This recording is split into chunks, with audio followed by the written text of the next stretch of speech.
Well, thank you. Sorry about that. Matt and I were having a great conversation outside. We're going to talk about asymptomatic stones. Remove each piece or leave in piece. Isn't that clever? That's just super clever.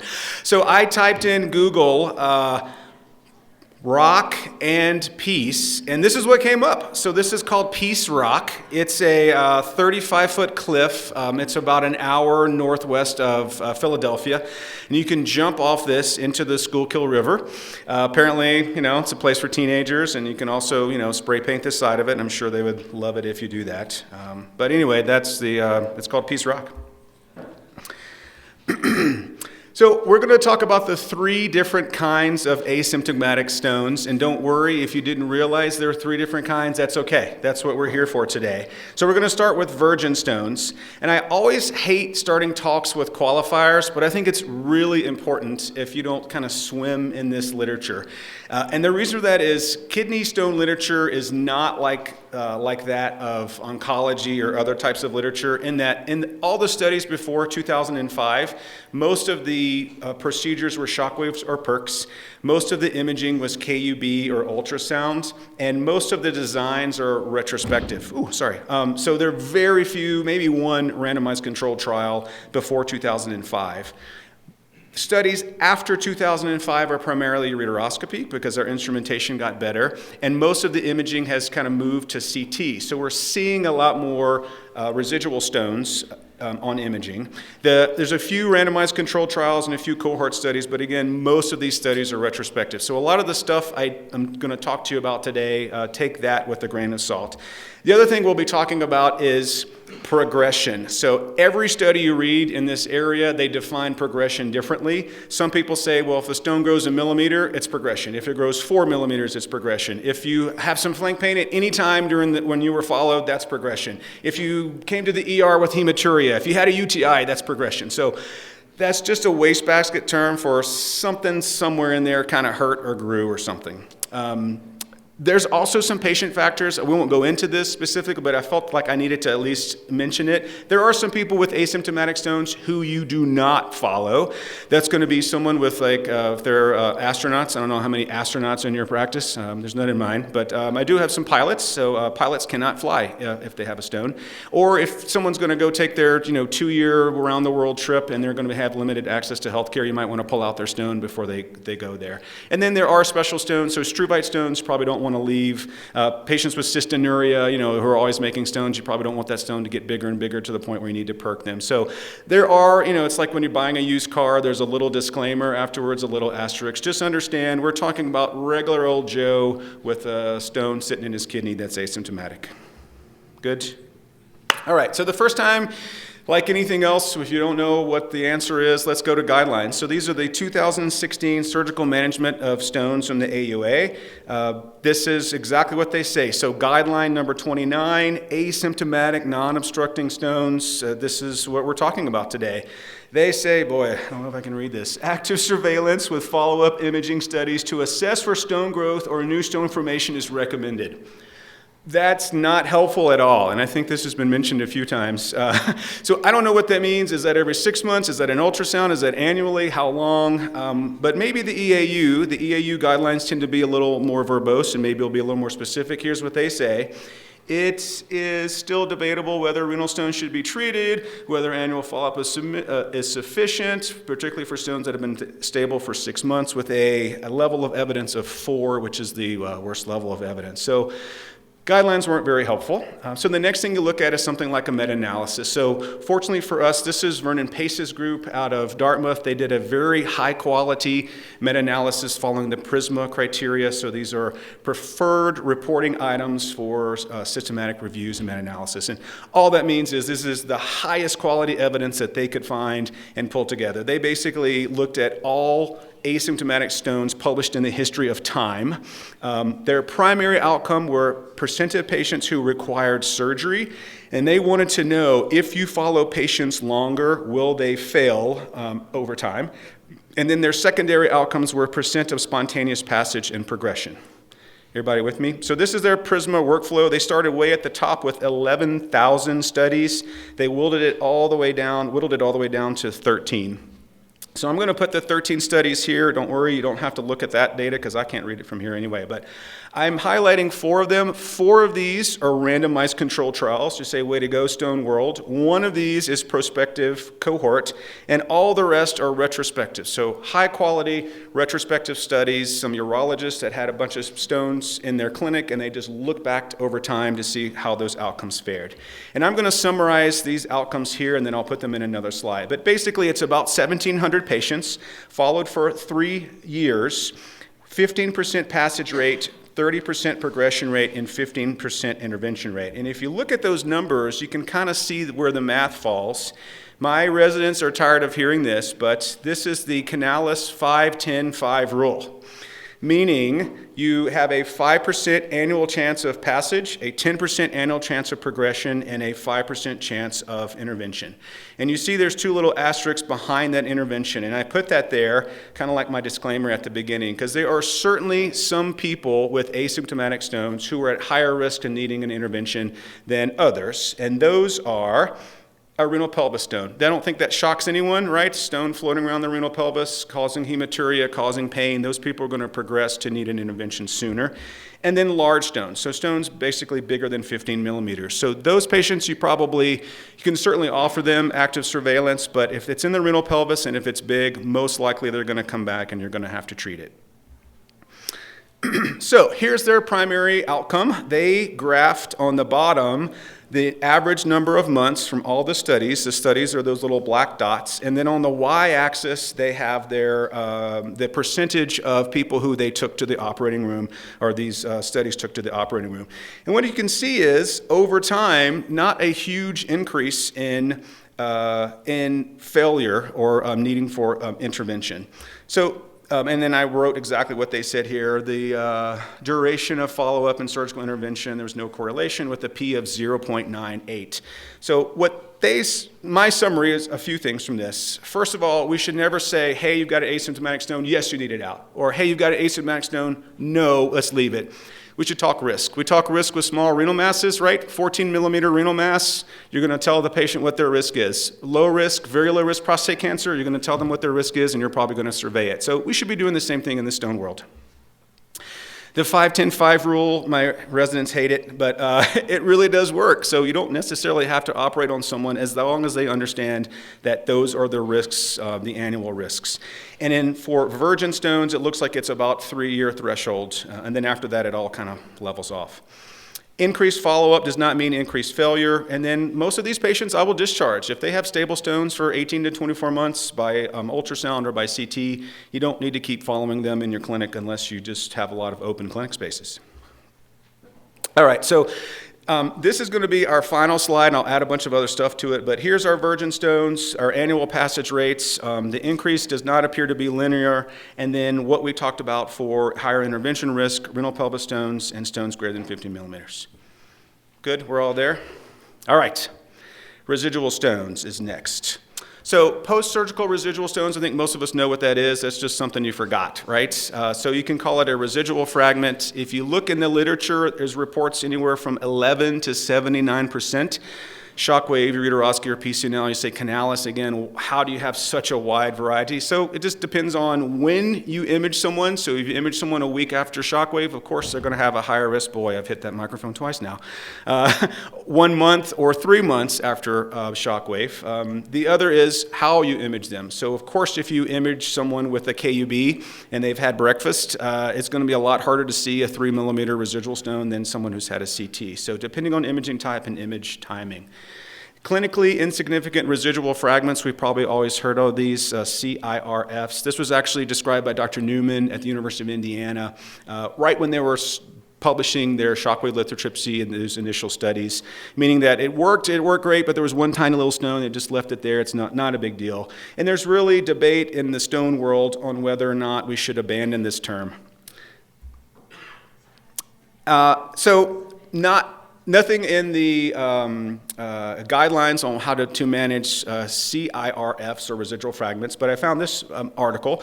This is, again, a systematic review meta-analysis published in 2021, so fairly recently, using the PRISMA criteria. So this is the best literature we have in urology. They looked at the last 25 years of data, any age, any study duration, and this is how they set theirs up. They said, okay, our primary outcome is going to be, we're going to take those clinically insignificant residual fragments, which most people say is 4 millimeters, and we're going to look to see if greater than 4 or less than 4 had any impact over time to try to resolve that CIRF debate. And then they also looked at duration. They didn't do duration as a continuous variable. They basically broke it up. So less than 20 months, basically 2 to 3 years, 3 to 4 years, and then anything more than 4 years time. So here's their PRISMA workflow. A total of 18 studies. They identified as the highest quality. I think 9 of them were shockwave, 3 were ureteroscopy, and 6 PCNL. So I'm going to leave those 6 right there those 18 there for you to see. Only 3 of these were prospective cohort trials. All the rest were retrospective reviews. So that being said, it's still the highest quality of retrospective reviews that are out there. And I will summarize this very similar to the way I summarized the virgin stones. So over 2,000 patients, about 4 years of study. You can see the stone size is a little smaller than the virgin stones. They're about 6 millimeters with a passage rate of 40, 40, and 40, which means an annual rate of 10, 10, 10. Say, wait a second, Canales, I just learned the 5, 10, 5 rule, and now you're throwing a whole new rule here. But I'll tell you why it's different. So first of all, the passage rate's higher, right? Can anyone guess why? They're smaller, yeah. And these are not stones that are stuck on a papilla, right? These are stones that someone probably went up and you pulled it off, you started lasering it, went to lower pole or went somewhere. So these are not the same as a virgin stone in that they've been manipulated and the total size is smaller. And what about intervention rates? Why do you think that's higher? What have these people already had? They've already had a procedure, so they've already been cleared for surgery, right? There are people who kind of want procedures, and these are mainly retrospective studies. So we're all people in the end, right? So I left a stone in someone, I feel kind of bad. I'm going to go back up there sooner. You know, if you have any kind of pain, let's go back up there and run and pull it out. So again, that's called surgeon bias, observation bias, and maybe even some patient selection bias. So there are some biases in this literature, and so the 5-10-5 rule doesn't necessarily work, but it's pretty darn close. We'll call it 10-10-10 rule. All right, so here's their primary outcomes, that magic number of 4 of clinically insignificant fragments. What did it show? So they did forest plots for all these, and you want to be either on one side or the other of that little magic line. So the less than 4 millimeter for, oh boy, I can't even read that. Isn't that terrible? I think that's if they stone passage, there was no difference. This was, boy, now it's all coming from memory. Can you guys read that? I need my glasses. Isn't that terrible? Anyway, at all 3 outcomes. You're getting old, man. You're getting old. Woo! All right. All right, so this is, intervention. So less than 4 millimeters versus greater than 4 millimeters, no significant difference in intervention. And then disease progression, no difference in the 4 millimeters or less than 4 millimeters or greater than 4 millimeters. Although you can see that little tiny triangle almost gets on the other side of that line. And this was, everyone that has read this says this is probably smaller stones are more likely to grow, or you're likely to see a change from 2 to 3 millimeters. Anyway, no huge differences there. Sorry about the glasses thing, guys. So I just kind of created this table similar to the other table. I put the amount of patients grouped by months. This is the surgical intervention rates. And you can see on those orange lines, not a huge difference. The biggest at this, at the greater than 50 months was really driven by this, and that's the only rule by this one study. This study was kind of an outlier. They had almost a 70% rate of intervention after 50 months, but all the rest were kind of around this, this range. So my conclusion is there's certainly higher intervention rates for clinically insignificant residual fragments or residual fragments, but more follow-up does not necessarily mean more failure. And there was no real difference at that magic number of 4 millimeters on passage, progression, or intervention. So maybe we shouldn't call clinically insignificant, we just should call them all residual fragments, and the size is not really that important. All right, so we're going to add that to our summary slide of residual stone fragments, the 10-10-10 rule instead of the 5-10-10 rule. The differences here, the increase isn't linear, and at least based on this study, it looks like for residual stone fragments that it plateaus about 4 or 5 years. And then higher intervention risk, I think you have to say a residual stone fragment means that you're going to have a higher intervention risk. For whatever the surgeon bias or whatever bias is in there, it's still a residual fragment risk. Finally, we're going to talk about surgical stone, asymptomatic stones. Anyone know what this is? I kind of made it up. But I'll tell you. So this was a study that was published 4 months ago in the New England Journal of Medicine. Lead authors Matt Sorensen at University of Washington. Very high quality study, prospective randomized controlled trial. They enrolled adults who were having either uteroscopy or PCNL for stones. And this is what they did. They had about 75 patients that they randomized to a treatment group, meaning you had your stone treated, whatever the primary stone that was hurting you, and then they treated a secondary stone versus a control group where they just treated the primary stone and they left the secondary stone. Sucks to be that group, right? And then the primary outcome was what they called relapse. So that was growth, ED visits, or surgery, with a bunch of secondary outcomes like how long did surgery take, did more people come to the ER after surgery in either group, stone passage over time, and new stones. So 5 years, prospective randomized controlled trial. So I'm going to try to describe to you the methods, and it still kind of hurts my head a little bit, but I will, let's say here's a stone in the left ureter, and that's what's bothering this person, right? So if they were randomized to treatment group, they would go up, treat this stone, and in 90% of people with a stone size of 3 millimeters, they actually went into the contralateral kidney and removed asymptomatic stones. Does that make sense? In 10 individuals, they removed the stone, and then they went up into the kidney and removed the stone on the ipsilateral kidney, right? So most of these were contralateral kidneys, but a few were ipsilateral. Same thing in the control group. I've got a left ureteral stone that's hurting me. They're going to go up. They're going to treat this stone. They're going to leave, in 91% of people, stones in the opposite kidney. And in 3 individuals, stinks to be them, right? They left a 3 millimeter stone in that same ipsilateral kidney. And then they followed that kidney, either the kidney that they took the stone out or the kidney where they left the stone. They followed that one kidney over time. Hurts your head, right? Glad I didn't have to be the statistician on this one. So there's just some kind of demographics of these. Most of these patients had calcium oxalate stones. About 25% of them were medically managed. Only 1/3 of these individuals actually made it all the way up to the 5 years, so it is a criticism of the study, but beggars can't be choosers. And then OR times, certainly about 30 minutes, 35 minutes higher if you went up into a different kidney and pulled a stone out, and that kind of makes sense, right? The big issue for me, I've always wondered, well, are these people coming back to the ER with more pain because you worked on both kidneys? The ED visits at 2 weeks post-op was no significant difference, and the rate of stone passage, just self-reported stone passage over the next 5 years was about 25% across the groups. So here is their primary outcomes. This is relapse rate. Again, remember, this is surgery, a stone passage, or ED visits, and no question, those where they left the stone, 22 out of 35 at a mean of 3.4 years had a relapse, compared to 16% at almost 5 years that had a relapse.